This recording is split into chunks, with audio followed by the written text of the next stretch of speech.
सोचो दोस्तों, कितना खतरनाक होगा वो इंसान जो मर्द होकर भी चार चार जगह से बच्चे पैदा किया।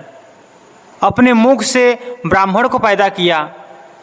भुजाओं से क्षत्रियों को पैदा किया, जंघाओं को फाड़कर वैश्य निकला और पैरों को चीरकर शूद्र निकला। यह परंपराएं जब इसको मैं पढ़ता हूँ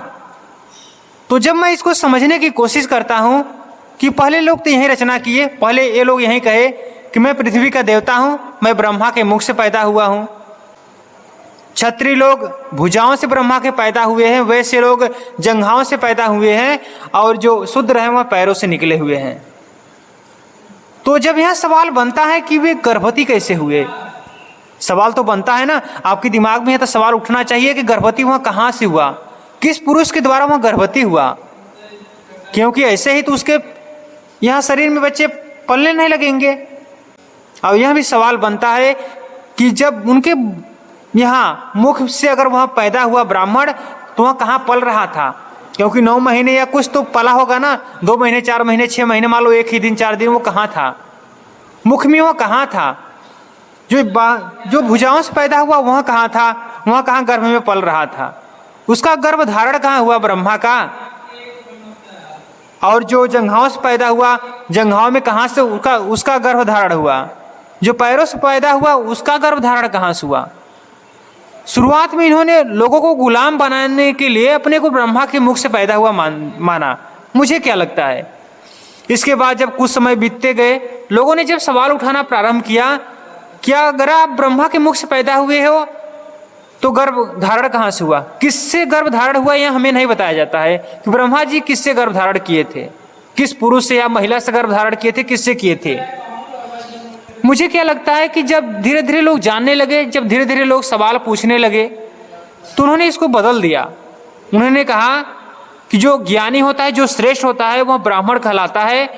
और जो योद्धा होता है वह क्षत्रिय कहलाता है, और वह जो व्यापारी होता है वह वैश्य कहलाता है, और जो तीनों का काम करता है, कुछ नहीं करता, वह शूद्र कहलाता है। फिर धीरे धीरे यहाँ परंपरा चली। उसके बाद धीरे धीरे जब अपना देश आज़ाद हुआ, इसके पहले क्या था कि जो बहुजन थे वो गुलाम थे, तो सवाल नहीं उठा सकते थे क्योंकि उनको पढ़ने की आज़ादी नहीं थी। लेकिन जब धीरे धीरे यह सवाल उठने लगा तो वे क्या मन गढ़ंत कहानियाँ बनाने लगे। वे कहने लगे कि यह सब कर्म के आधार बटा। जब शुरुआत में लोग यहाँ प्रश्न पूछने लगे कि या भैया आप ब्रह्मा के मुख से पैदा हुए हो, क्षत्रिय लोग भुजाओं से पैदा हुए हो, तो जो अंग्रेज आए थे वह कहाँ से पैदा हुए, जो ईसाई वाले लोग हैं वो कहाँ से पैदा हुए, जो विदेश में रहते वो लोग कहाँ से पैदा हुए, जो ऑस्ट्रेलिया में रहते हैं वो लोग कहाँ से पैदा हुए। सवाल पूछने लगे लोग,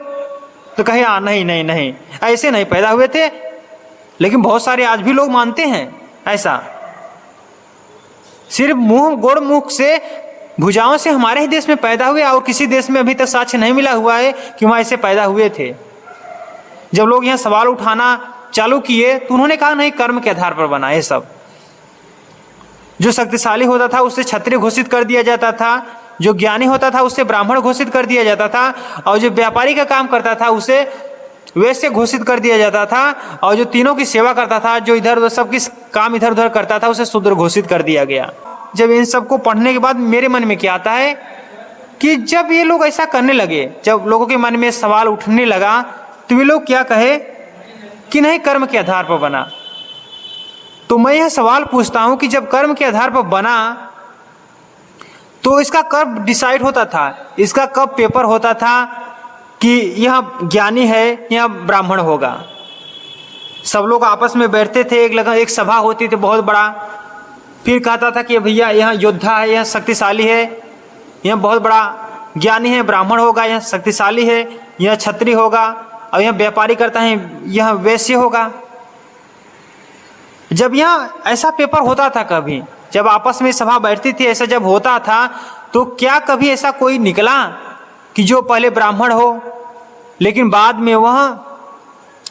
ज्ञानी नहीं है, उसको बाद में शूद्र घोषित कर दिया गया, वह शूद्र जैसा काम करता है, कभी ऐसा हुआ?